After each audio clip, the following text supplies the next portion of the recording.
Welcome to Your Next Mission video podcast. We have a great show for you today that everyone who has served needs to see. Ryan Gallucci, the Executive Director of the VFW, will tell us why no one does more for our veterans than they do. We'll learn how the VFW is bringing our veterans, military service members, and our communities together, and what they are doing to serve the next generation of veterans. You won't want to miss this. Stay tuned.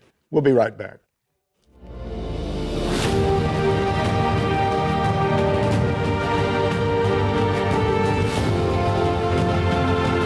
Welcome to Your Next Mission podcast with the 12th Sergeant Major of the Army and co-founder of the American Freedom Foundation, Jack L. Tilley. Hello out there, warriors, past and present, and your families, and thank you for your service to our great country. Now, before we get started, I want to personally thank our presenting sponsors, Cavalry Agency, Navy Federal Credit Union, Purdue University Global, and Veterans United Home Loans for making your next mission happen. They love our veterans and families, and I'm going to say it every week, we love them too. We have a great show for you today. We're going to be focusing on the Veterans of Foreign Wars, also known as VFW, and I'm excited to introduce Ryan Gallucci, U.S. Army Iraqi War veteran, and newly, congratulations, appointed Executive Director of the VFW at the Washington office. So, Ryan, welcome to the show. Oh, well, thank you, Sergeant Major Tilley. Really excited to be here. Really excited to talk about the VFW and share a little bit about our organization with you, with your viewers and your listeners. Well, I'm excited to listen to all the stuff you have to say. But before, there's always a but to everything. But before we do that, would you tell the audience just a little bit about yourself? Highs, the high points, and maybe not no low points, just the high points. Oh, sure, absolutely. Always eager to talk about a little bit about my background, because I think, or I hope, that there are a lot of veterans out there who may be able to resonate with it. So as you mentioned, I am an Army veteran who served in Iraq. Really proud of my Army service, but I think I lived up to the cadence. Army life is not my style. Did one enlistment and then got out. I took that a little too seriously. But really, where the Army has led me has really postured me for post-military success, and advocating for other veterans to really exercise their potential. I had some great leaders when I was a civil affairs soldier and served downrange in Iraq, who, when I came back, I was a student veteran, helped me really pursue career opportunities and goals that have really led to where I am today with the VFW. It was really strong mentors, strong leadership characteristics that I took away from the Army that led to the VFW. And I think that's really important for a lot of young service members and even veterans to hear, is that there are ways that you can still serve after the uniform comes off. That's what the VFW afforded to me. Almost 12 years ago, came on staff with the VFW, working in our legislative department, advocating for things like the Vow to Hire Heroes Act, post 9/11 GI Bill, and some other key reforms. Then had the opportunity to work in veteran service, and now stepping into the shoes of my mentor, Vietnam veteran, Marine Corps veteran, Bob Wallace. Just really excited about where we can take the VFW Washington office in years to come. Yeah, well, wow. Yeah, well, first of all, thank you for your service. I always tell everybody, you said 8 years, I spent 36. So I always say anybody less than 36 is a quitter. So, hey, no, you didn't quit. Hey, Ryan, the VFW has been around for, a long time. I think it's like 123 years. And they've gone through a lot of changes during that period of time. Can you talk about a little bit about the history and your main mission is today, or what is your main mission today? Absolutely. So the history of the VFW is fascinating, and had an opportunity just a couple of years ago. Our veteran service and legislative advocacy missions started in 1919. So in 2019, we celebrated the 100th anniversary of our office on Capitol Hill here in Washington, D.C. And learned a lot more about the history of the VFW. So the VFW is really, it's now an American institution, to be quite honest. Founded by veterans out of the Spanish-American War, really to advocate for how we treat our warfighters when they come home. And it's a mission that we've taken seriously for now 123 years, going on 124 years. And what I love about the organization is it constantly evolves to meet the needs of our veterans community and an ever-changing veterans community. All the way back to, World War I veterans who came home and then Congress decided, we don't want to pay those war bonuses. VFW organized, came to Washington, D.C. in force, and really forced the hand of Congress to do something that they really didn't want to do, and live up to that commitment that, that old George Washington quote that I'm probably going to butcher about the willingness of Americans to serve is largely based on how we treat prior generations of veterans. And that's what we try to do. Fast forward now, in that 123 years or the last 100 years, specifically, we continue to do that today. Just this summer, our members and advocates were back on the steps of the Capitol here in Washington, D.C., compelling Congress to pass the Honoring Our PACT Act, or the toxic burn pit legislation, that now offers peace of mind to veterans all the way back to Vietnam, those who served post 9/11, and those who are still serving or will join the military in the future. So that's our legacy, that's our mission, and really proud to just play a small role in that. We're caretakers of a much larger institution that has looked out for our veterans since they first came back from the Spanish-American War. I think you're probably only one of 3 or 4 different organizations that's able to testify in front of Congress on benefits and entitlement for the veterans. Is that true? Yes. To be honest, we're one of the oldest and largest congressionally chartered organizations. And this is sometimes hard to explain to people, that as a 501c19 veterans organization, it is not only one of our major programs to advocate before Congress, it's one of our duties. And it's even implied in our charter to assist worthy comrades. And it's sometimes people will criticize VSOs like the VFW and say, well, you're too involved in politics. It's, to quote a few good men, you want me on that wall, you need me on that wall. And I've seen it even in my time here with the VFW, that Congress can have a short memory. And if you don't constantly exercise that First Amendment right to petition your government, who's going to do it for you? That's what the VFW does. We're very proud of it. Our legislative team last year testified more than 20 times before Congress, and really just about every week that Congress was in session, and sometimes twice a week. Yeah, that's God, you made me think of a lot of things right there. One is, I always tell people that in peacetime we have all the time and no money, and in wartime we have all the money and no time. And the fact that we need to make sure that we continue to talk about benefits and entitlements and the sacrifices our veterans and families make for our country. So, hey, Ryan, this is a great question. That next one I'm going to ask you. As the new executive director, I asked you a minute ago, you said, what's the top 3 things that you're going to focus on? And you told me you have about 40 things. So, but break it down. What's the top 3? Sure. So, wow. If I'm limited to 3, no, go ahead and take as many as you want. No, but really, a lot of it is protecting the benefits that our veterans have earned, and ensuring that we honor the sacrifice of those who volunteer to wear the uniform of our nation and defend our nation's ideals overseas. That would be paramount. So I just had an opportunity to visit with service members in Poland, and also, the 173rd in Vicenza, Italy, the 31st Fighter Wing in Aviano. And I think you captured it just a few minutes ago, where you talked about having all the money but no time, but then having all the time and no money. I worry that there's a bit of a misconception that since we sunset the National Defense Service Medal and since we're no longer in Afghanistan, that our nation's no longer at war. And that couldn't be further from the truth if you talk to our service members who are serving overseas. We're in a very, tense time.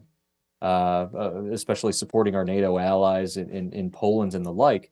And I think one of our top priorities is to really message to our military that we're here, we support you, and now is when it gets hard. In addition to that, other priorities, in addition to military quality of life and supporting those wearing the uniform overseas, it comes down to protecting veterans' benefits. We passed the PACT Act.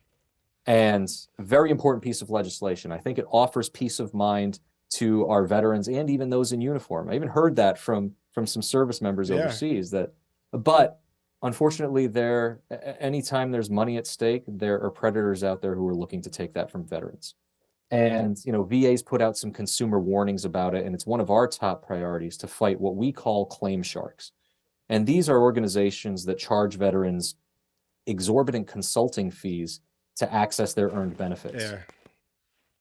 Where this becomes tragic is there are veterans. I'll use the example of some of our Air Force colleagues who served in Uzbekistan at the start of Afghanistan, who have been fighting VA for years to prove toxic exposures.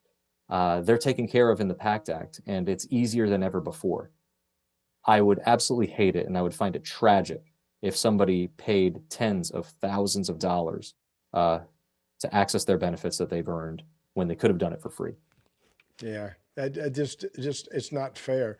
One of the things that really always bothered me a great deal is the fact that most people don't know about all their benefits and entitlements.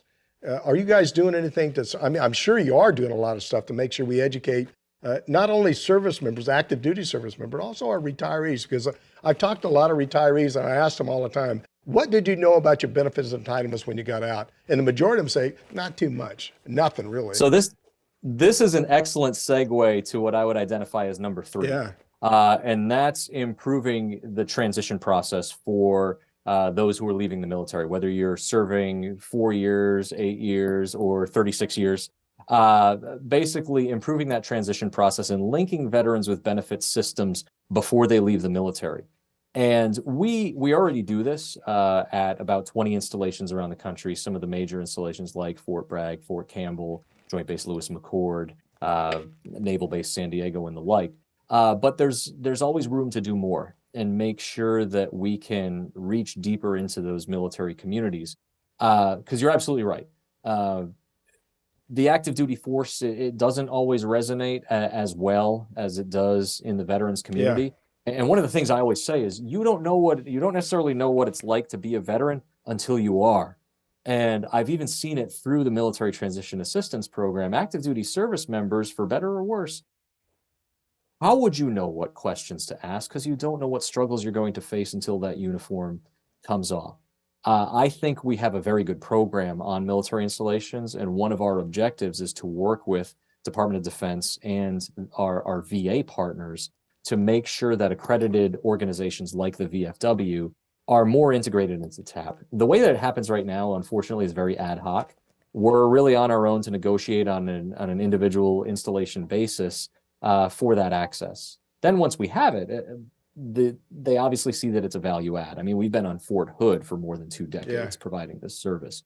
But what we would prefer is that instead of it being a case-by-case basis, it's a default where we have those resources. And not just for us. I mean, yes, I'll selfishly say for the VFW, but realistically, we're a nonprofit, so we can't cover everywhere. But our colleagues on the Disabled American Veterans offer a similar program. Our partners at Wounded Warrior Project, state and county organizations are looking for similar access. And right now, it's far too, what's the word I'm looking for? Probably passive. And it's really a case-by-case basis. We want it to be part of the norm, and just really to protect that transitioning service member. And we work with VA Experience Office, and we shared some notes a few months ago. And when you talk about resiliency or mental wellness or the crisis of suicide in the veterans community, the data that I've seen, there's a very direct correlation to that 1 year period after a service member takes off the uniform. But then later in life, when they leave the workforce, we can address that once we've identified it. What's tragic is we don't see those same problems among people who engage with the benefit system either within 6 months of leaving the military or within 1 year. So if they're receiving their VA benefits, if they're using their GI Bill, if they use their home loan or enrolled in VA care, there are much better outcomes. So by liberating some of this data with VA, we have a better idea of where we need to dedicate our resources, and that's why we're focusing heavily on transition. Yeah, let me give you just a couple of suggestions from an old guy right here. One is that I always thought we should educate benefits and entitlements throughout your time in the military service. So I think it should be in the educational process for officers and non-commissioned officers. The second thing I think is important too is educating military spouses. I mentioned it the other day on our prep call there a little bit. I think there's a good idea if my wife knows more about everything than me, just ask her. But but she does. She really follows the rules. She understands what the entitlements and benefits are. So I think talking to the spouses, I think is another smart thing. And then of course the last one, you said it a minute ago. It takes people 6 months to a year. I talked to a spouse the other day, and she said it took her husband 8 to 9 years to process out because it was a culture shock for him when he got out of service. That really means whether or not you stayed in 20 years, 30 years, or 30 plus, or you stayed in 8 years or 9 years. I think that it's different for everybody, but I think it's a culture shock. You have a family of people that work together and stay together, and then you're all out there by yourself. Ryan, this is a great discussion. I'm enjoying this, but hold that thought. Don't go anywhere, okay?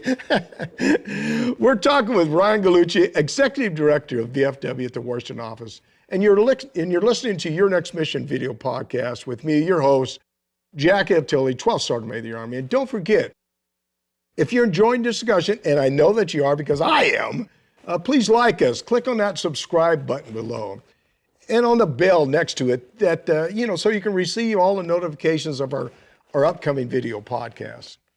Ryan, over 1.5 million members. That's really hard to believe, and congratulations to that. 6,000 posts. How can you tell if you're really effectively reaching those folks and really addressing all their needs? I mean, that's sort of tough when you got that many people. It's almost the size of the Army, I guess, so go ahead. It is, and it can be a challenge. I mean, so the VFW, one of the benefits of our organization is really that community touch point. Sometimes I jokingly call it the bane and boon of our existence. It's the boon of our existence because we have that community footprint. And honestly, members of the VFW have a say in how the organization runs from the post level, and if you choose to. Our commander in chief of the VFW started as a volunteer, usually at the VFW post, and works for years and years and years to become the national commander of the VFW. And that opportunity is there for every member. Now, I'll be honest, if you've seen one VFW post, you've seen one VFW post, because they have the flexibility to run programming that may meet the needs of their community. Now, that comes with challenges, especially as the organization evolves or as a new generation comes home. Sometimes they may not be as open to change as another VFW post. Yeah. But that's really how the organization shifts from year to year. We try to have core programming always in our community. So posts will have emergency relief funds. Posts will have a post-service officer who's supposed to be knowledgeable about programs and benefits for veterans in their community, and then link to our folks who are VA accredited who can assist. But beyond that, if they want a mental wellness program in their community, they have the discretion to be able to implement one. We see a lot of success, especially around, we've seen a lot of success in recent years around college campuses. I'll use the example of University of Nevada in Las Vegas, UNLV. The student veteran organization on that campus, Rebel Vets, works very closely with the VFW in the Las Vegas community. And they host events for student veterans on that campus. They provide resources to those student veterans, help send them to professional development trainings and conferences like the Student Veterans of America National Conference, and really promote leadership development among that next generation of student leaders. There are pockets of innovation around the VFW like that. And I think one of our objectives at the national level is to harness that energy, harness those best practices, and promote them where we can. Because that I truly believe, especially after visiting with service members overseas, that we have a lot to offer the active duty community. We have that through the military assistance program or Adopt a Unit. And sometimes it's working with those posts or those emerging post leaders to understand how to access those programs and best develop a program that serves the needs of that military community. Yeah, I got another great idea for you. That 1.5 million, every one of them had to be a mentor for somebody, a younger soldier, because they need, even when transition out of the military, if you have a mentorship program by the VFW that says, hey, look, all I want to have is one person. Let me help you in your transition for that military family. I think that'd be a great way to sort of touch bases with the active duty. Also get the veteran community involved in that process, because I think there's a lot of great people out there that can help in the development of younger adults and older adults, depending on what age you are, I guess. I'll tell you, I think you're onto something there. And sitting down with some commanders overseas recently, I think there's a definite need there. There's really a couple of different sides of the force today. Those who have been downrange and been downrange multiple times, but then you have your young Americans who are joining the military and still learning about that culture, and finding a way to bridge that gap. But then also to promote in our communities why military service is so important. And why it's a valuable proposition for a young American. I was talking to a colleague of mine, and they talked about, the military and college campuses today are competing for the same talent pool. Mm-hmm. And then with physical fitness requirements and the like, your enlistees in today's military are some of the best of the best. And that's a competitive ground. And I think we see that and we hear that a little with some of the recruiting challenges that you may have heard out of the military. And I think the VFW has something to offer there to bridge that gap and really demonstrate to young Americans the value of joining the military. When we spoke before, I talked about I was in civil affairs. And when I first came on staff at the VFW, I was working on student veteran issues, economic opportunity, and the like. And I had an epiphany just a couple of years ago. I do exactly what the Army trained me to do. I'm doing government relations on behalf of an NGO. It's, this is what they taught us and what I did downrange in Iraq. And it was a fascinating epiphany that the military provided that skill set for me to succeed after military life. Well, I tell everybody, that 1.5 million, they're all recruiters for the military, whether or not it's the Army, Navy, Marine Corps, Air Force, Coast Guard, or Space Force. But they're all recruiters that educate people about what exactly the military does or can do, not only for the community, but really for this country. Ryan, I've been to a lot of different VFWs, and I got to ask you this question. What's the average age of somebody in the VFW? It skews older. I'll be honest about that. I think our average age is close to 70. And that may sound bad at first, but the average age of veterans is in the late 60s as well.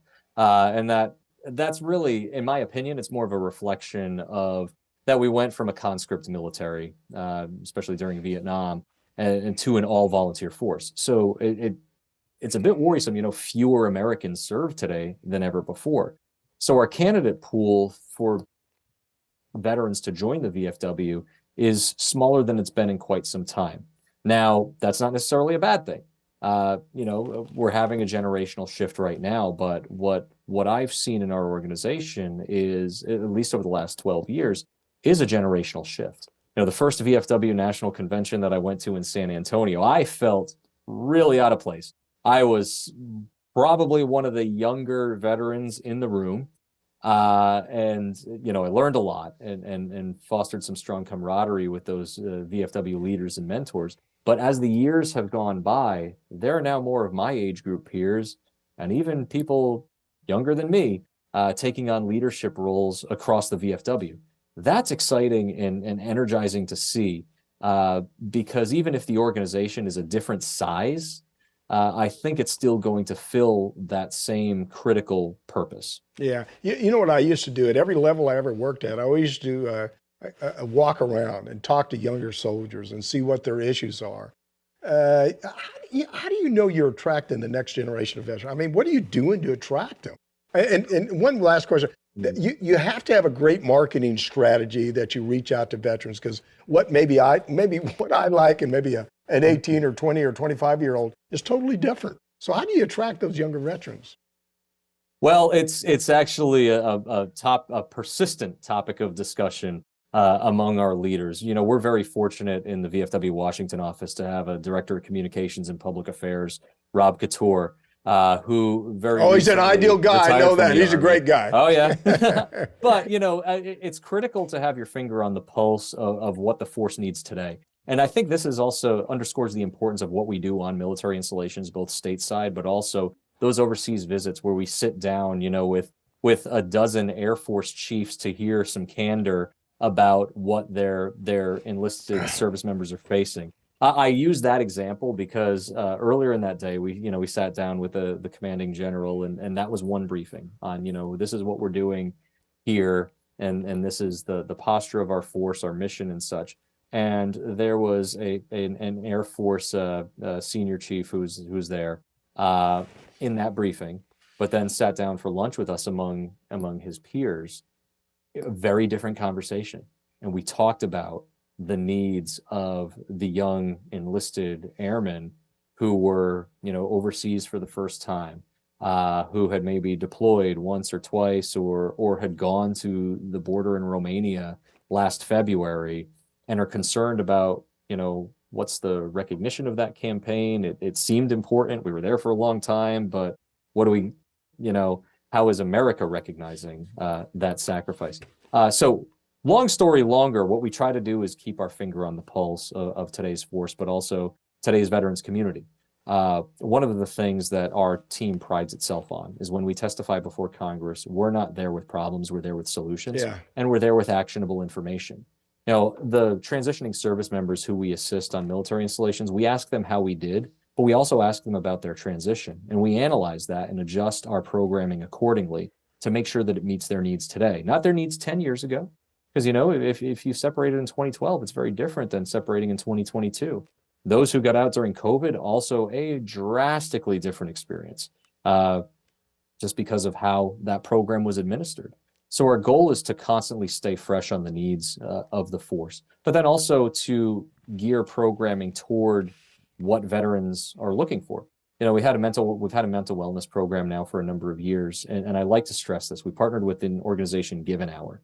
And there's, I hope this doesn't come across the wrong way, but there's a lot of talk in the veterans community about, suicide. What do we do about suicide? And what I say is, if you're talking about suicide, you're too late. We need to talk about the upstream effects, and we need to stop talking about veterans as if they're broken. We partnered with Give an Hour because they had a program called the 5 Signs of Emotional Suffering. And a little card you carry around that says, know the 5 signs of emotional suffering. We worked with them to co-brand some of them and brought them to the VFW National Convention. We couldn't give them away fast enough. And one VFW comrade, she was from the state of Rhode Island, she was the state commander at the time, she holds the card, she says, I love this because it doesn't make me a victim. It empowers me to change something. Yeah. And so that's how we focused on mental wellness. And I think it's generated some success. We're now actually working with Give an Hour on a program to talk about, veterans in the workplace and what we can learn from maybe the military community about why military culture seems to be so successful in promoting longevity and workplace safety. Not that the military is not dangerous, but workplace safety like job security, and that your benefits are there and taken care of. And I think that sometimes informs that culture shock that transitioning service members experience when they get out of the military, because now they're in a completely different world. Yeah. Guy, you said a lot of great things right there. I mean, you cover so many. Hopefully I can get them all. One is that when you go out and visit, I know that the generals will have one idea. The chief master sergeants will have another idea. E7s, E6s, E5s. So make sure you talk to the, E4s, E5s, and all the junior level guys, because it's different. The second thing is marketing strategy, knowing how to get that information out. And one of the things that I found, again, is the social media aspect of it.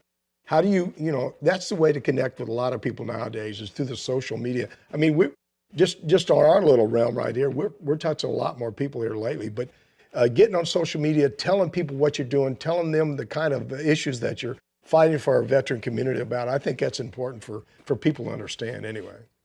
Absolutely. And I'm going to give Rob Couture another shout out here because, he's really brought a lot of good ideas to the forefront for our organization. And what he talks about pretty frequently is online engagement. Yep. It's not just enough to post something, but to engage with your audiences. And again, I'm excited about what our team is building here in the VFW Washington office. And this may sound rudimentary. We held an open house for VFW members in our Washington office. And we hadn't done that in my time here. I just said, hey, VFW members, come on out, meet our staff, have a couple of adult beverages if that's your thing, maybe some pizza and wings, and we'll just, show you what we do, talk about what we do, and find ways to support each other. Yeah.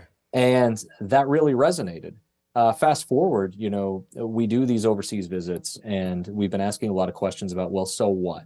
What do we do on the back end? And Rob was very helpful in making sure that we were pushing content so that veterans could see what we were doing and why we were doing it overseas. Yeah. And that they could see that our commander-in-chief was meeting with junior airmen and talking about the importance of their service, talking about the importance of them being overseas, defending our nation's ideals, and being ready on a moment's notice, whether it's the 173rd, the 31st Fighter Wing, or V Corps out in Poland. But just really generating that engagement and that conversation. So I'm excited about where we can go with that because I think we have a lot of veterans who want that engagement. I think back to when I came back from Iraq and I was first introduced to VSOs. We spoke earlier about veterans not necessarily knowing about their benefits while they're wearing the uniform. Mm-hmm. I went through that. Mm-hmm. I had some trouble readjusting. My father, who was an Army veteran, he told me to go to VA, and I did. And I sat down with a counselor, and she said, you need to file a claim. And I looked at her quizzically, and I'm like, what's a claim? I don't know what that is. Yeah. She linked me up with an accredited service officer. I filed a benefit claim. When I got my benefit award, I was talking to some friends of mine. I'm like, why doesn't anyone know about this? Went and met with the VFW Department of Rhode Island. They signed me up as a new member of the VFW.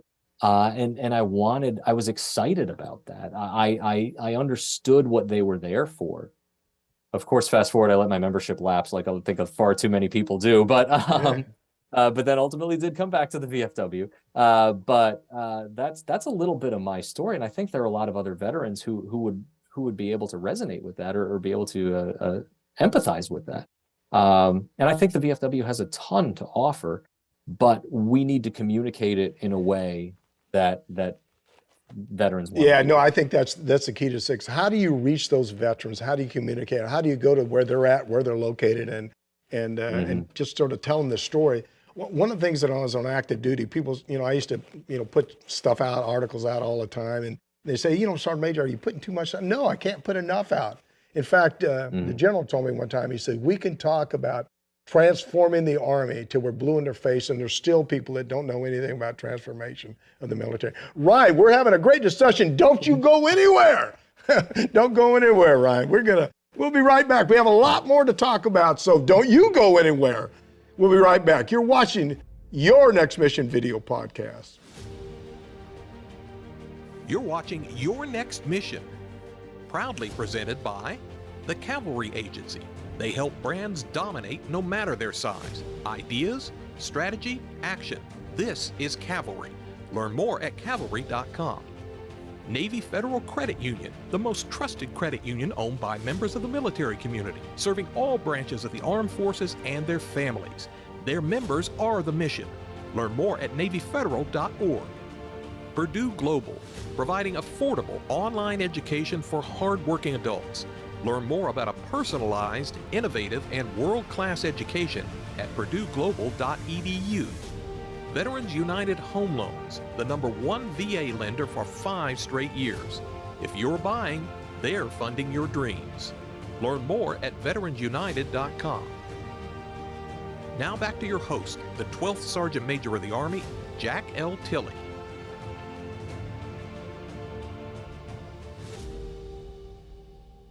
Welcome back. We're blessed to be here today with Ryan Gallucci, Executive Director of the VFW Washington office.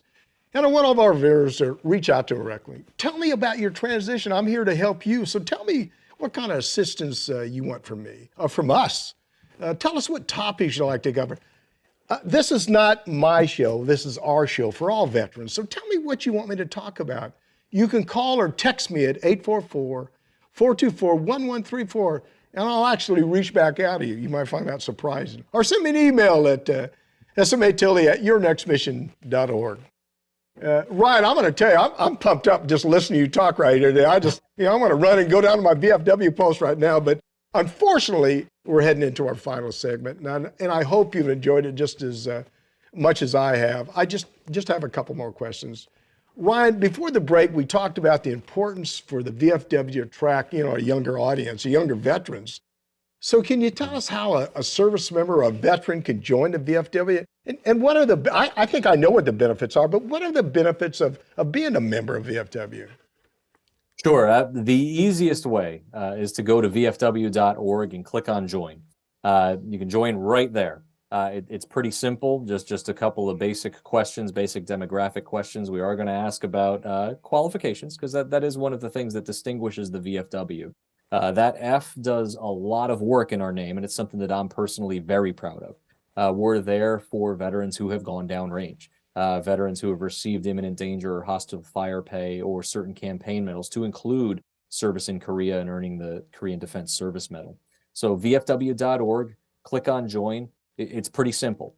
And you can sign up either as an annual member, but you may want to take a look at life membership or life installment plan. So that you don't have to worry about dues and make the mistake that I did of having your membership lapse and then having to come back later and rejoin. So again, vfw.org. But the benefits of membership are multifaceted.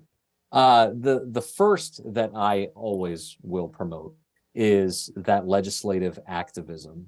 Again, a quote I overuse: "You want me on that wall, you need me on that wall." Really, when I found out as a veteran that there were veterans advocating for my benefits and programming to improve my quality of life, I wanted to be a part of that. Yeah. Early on, I didn't necessarily want to go to a post. I was actually intimidated by a post. I'm an Iraq veteran. I got my Army, my combat action badge. But I thought I was walking into a community of veterans who stormed hills in Korea with bayonets, and that they were going to look down on my service. But that's not the case. What the VFW offers to members is also a community connection. And it's something that I think is far too often missing, especially today, especially coming out of COVID-19. And if you get involved in the VFW, you're going to find people of all generations of shared experiences. And that's the beauty of the VFW. It's something, we were doing peer-to-peer support before anybody had a name for it.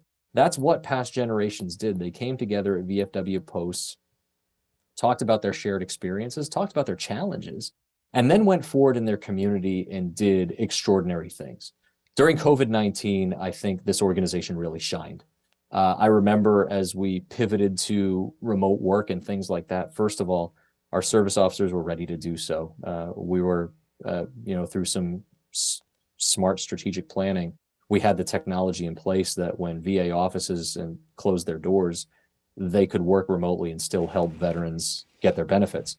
But what we saw at VFW posts was even more astounding. We saw posts coming together to prepare meals for first responders, shifting really their whole model, sewing masks for healthcare workers, distributing food to families, not just, first responders and the like, but people who were laid off from their jobs. The organization really shined because of that community touch point. Of course, there are other, membership benefits and discounts and things like that of any organization, some of those ancillary benefits. We have those too. So as a member, you can get, certain discounts and perks. But the ultimate perk is that community connection and also the activism that we bring forward on behalf of our veterans. I talked about the PACT Act earlier, and that our members were out in force on the steps of the Capitol. And we were making a lot of noise, and we were making some noise on social media. But one thing that I say is, no one really cares what I say or what our staff say, unless there are 1.5 million VFW members behind it, inundating Congress with phone calls, emails, social media messages. That's what won the day for the Honoring Our PACT Act. Yeah, we lit that spark, we lit that fuse, and we were physically present here in Washington to advance that message. but it was the Army we had behind us, amplifying that message and demonstrating the importance of that issue that ultimately compelled Congress to act. I think they were content to wait till the election and come together around Veterans Day and say, hey, look what we did for veterans. But it was the members of the VFW who mobilized and said, not today. Yeah, for the people that are listening here today, if you go to Congress and testify and you have, 5 million, 6 million, 17 million people in any organization, you can swing a lot of stuff. You can influence a lot of people. It's all about numbers, and it's all about the people that get involved. So if you got to join something, join the VFW and see what they're doing to help our veteran community. And that's what we really need to do. Hey, I got to ask you, do you think there's a perception that the VFW is outdated? We talked about the average age now. And I mean, I guess it probably is a perception out there. What do you think? To be honest with you, that's a question that I invite, and I challenge people to look at the VFW differently. Look, we talked about the average age of a VFW member, and that's true. I'm not going to refute facts. But the VFW, the beauty of it is it's a constantly evolving organization. Yeah. That's why I'm excited about it. And that's why I'm excited about the opportunity to lead our Washington office as a post 9/11 veteran. Our commander-in-chief, Tim Borland, is the first Iraq veteran to serve as the commander-in-chief of the VFW. The times are changing, but this has happened every time we've sent Americans overseas. Historically, for the VFW, veterans don't necessarily become active in the organization until 20 years after a conflict ends. We're 20 years from Iraq kicking off. My mobilization was in January of 2003. Went down to Fort Bragg for a little while and then sat there until they sent us over to Kuwait. But that was 20 years ago. Yeah. So it's not a new phenomenon. Vietnam veterans didn't really start engaging with the VFW until the late 80s, early 90s. Even today, we still have Vietnam veterans who are joining for the first time. And it's because really that's when veterans have time. The children are older. You may be winding down a career or a second career if you had retired from the military, and you have that time to volunteer in your community. That's really when people become engaged. Yeah. That happened for my grandfather. It happened for my father. And I think we're starting to see that now with the post 9/11 generation. Yeah. It happens every time. Yeah, I think you hit on the note. It's really when people go, like for me, I retired from the military, but I just kept working and doing other stuff. And I think when you retire completely, that you want to start reaching out. So that makes a lot of sense to me.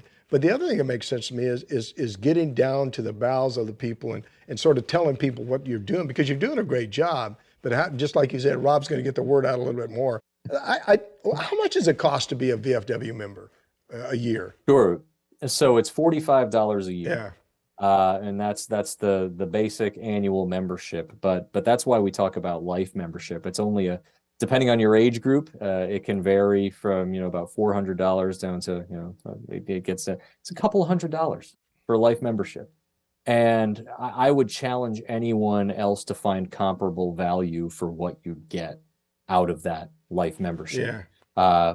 Just in the advocacy that I've seen in my time here, that membership helps fund our service officer program that last year alone recovered $11.2 billion in tax-free benefits for more than 550,000 veterans that we represent.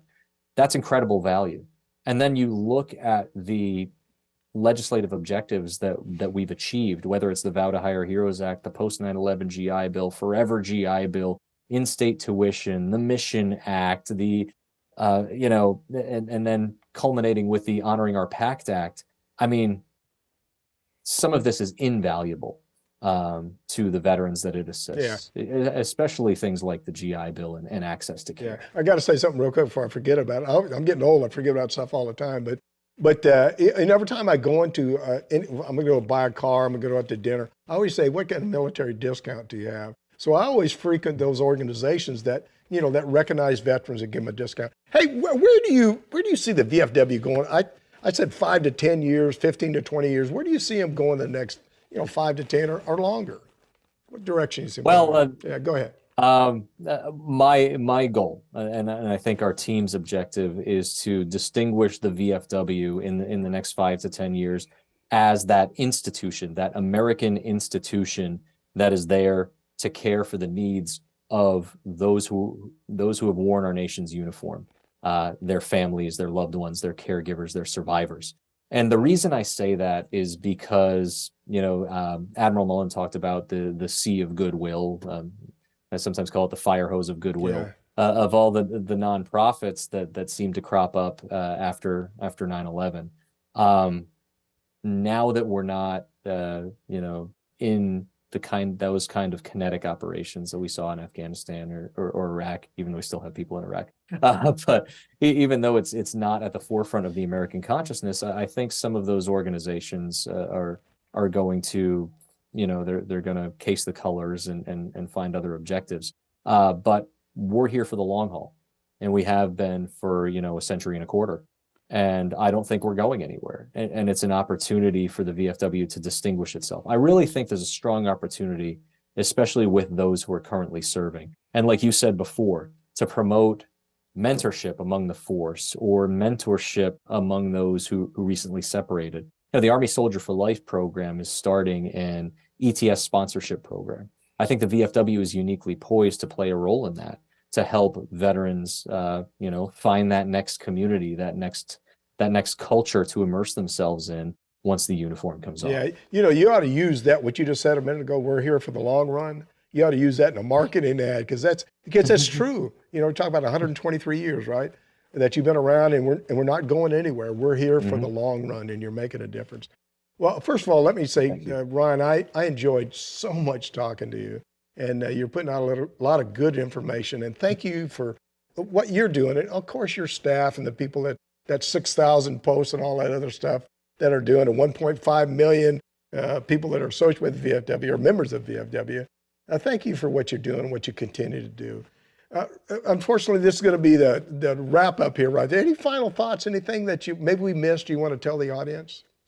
Well, just two more, really, if you going to join the VFW, please visit vfw.org, click on join.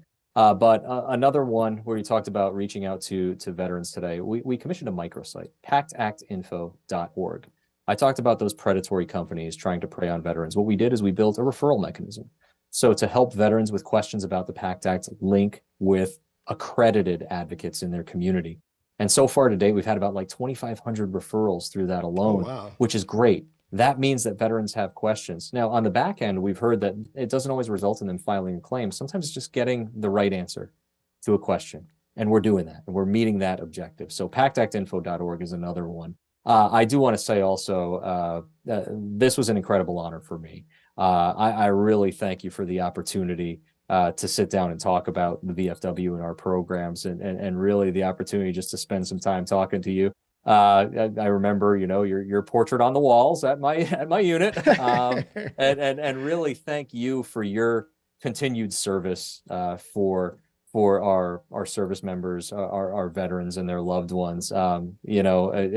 It's an honor for me to be able to continue serving, and it's inspiring to see the former Sergeant Major of the Army continuing to serve and give back and take care of soldiers. So it's an honor for me as well. I appreciate it, but I always worried what they did with those pictures. I always tell people they probably took them down and ripped them up and threw them away. So I don't know. Well, God bless you. And again, thank you so much. And, it was a privilege for me to talk to you and keep up the good work. Thank you. Thank you. Thanks again to Ryan for being with us today. I'm Jack L. Tilley, 12th Sergeant Major of the Army, and you've been watching Your Next Mission video podcast, and thank you for watching today. Please visit our website at yournextmission.org and leave me a review. I always say I hope it's a good review, but I can take a bad one if you send it. You can also visit our partners there who can provide you with so many services that will assist you in your transition from the military. I know it's tough, but we want to help you, just like the VFW wants to help you. Also, please visit our corporate partners and see all the jobs that are available. Please know we want to assist you any way we can. I want to say that again. Please know we, all of us, not just me, the VFW, all of us want to assist you any way we can. Please follow me on my personal media pages, Facebook, Twitter, Instagram, YouTube, LinkedIn, and Rumble. And if you've enjoyed the discussion with Ryan, and I know that you have, please like us. Click on that subscribe button below. Also, don't forget to click on the bell next to the subscribe button to receive the notifications.